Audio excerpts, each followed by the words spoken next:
জিয়া ওয়ার্ডের শহীদ জিয়া সংসদের আমন্ত্রণ এবং ৯ নং ওয়ার্ড বিএনপি অঙ্গ সংগঠনের নেতৃবৃন্দের আমন্ত্রণে আজকে আমরা ঐতিহ্যবাহী পাইসকা বাজারে উপস্থিত হয়েছি। সংগ্রামী উপস্থিতি, আজকে আমাদের মধ্যে উপস্থিত আছেন কটিয়াদী থানা বিএনপির সাধারণ সম্পাদক জনাব আরিফুর রহমান কাঞ্চন সাহেব, উপস্থিত আছেন মাহবুব রহমান বাচ্চু সাহেব, উপস্থিত আছেন রাশিদ নাসির সাহেব, থানা বিএনপি যুগ্ম সাধারণ আমার রাজপথ সহযোদ্ধা জাদুল হক জাইদু, জহিরুদ্দিন বাদশা, তারু ভাই সহ অসংখ্য নেতা কর্মী এখানে উপস্থিত হয়েছে।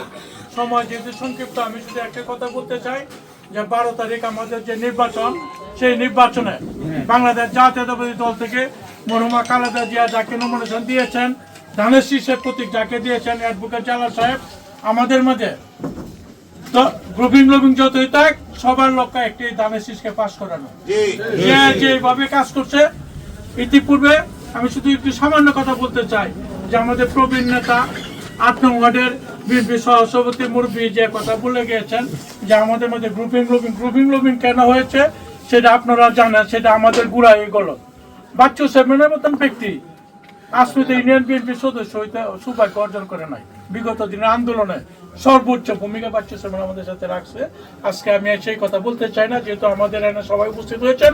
আমাদের সবার একটি লক্ষ্য ১২ তারিখে ধানের শীষকে জয়যুক্ত করা। ক্যান্ডিডেট আমাদের মধ্যে আসলো কি আসলো না, কোন নেতা আসলো কি আসলো না, এটা আমাদের জন্য কোনো মুখ্য বিষয় নাই। আমাদের এই পেসি সরকারের ১৭ বছর আমাদের যে কি যন্ত্রণা, মামলা আমলা নিয়ে কি দুর্বিষহ জীবন আমরা যাপন করেছি, সেটা আপনারাও জানেন, আপনারা উপভোগ করছেন। আমি শুধু বলতে চাই, কে আসলো কে আসলো না, কে গ্রুপিং করলো, কোন নেতা আসলো, এটা তার বিষয় নাই।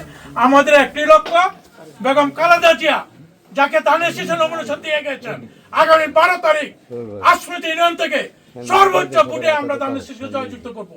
বিগত দিনে ৯১ সন যখন নৌকা নিয়ে আসমিতে ইউনিয়নে ক্যান্ডিডেট ছিল, তখন আমরা ধানের শীষকে জয়যুক্ত করছি। এই নির্বাচনে ২৬ তারিখ নির্বাচনে ১২ তারিখ আসমিতে ইউনিয়ন ভোটে আমরা জালালউদ্দিন সাহেবকে ধানের শীষ জয়যুক্ত করে সংসদে পাঠাবো। এই আহ্বানকে আমি আমার পক্ষ থেকে বাংলাদেশ জিন্দাবাদ, তারেক রহমান জিন্দাবাদ, বেগম খালেদা জিয়া অমরক, শহীদ জিয়া অমরক, বাংলাদেশ জিন্দাবাদ। ধন্যবাদ। এখন আপনাদের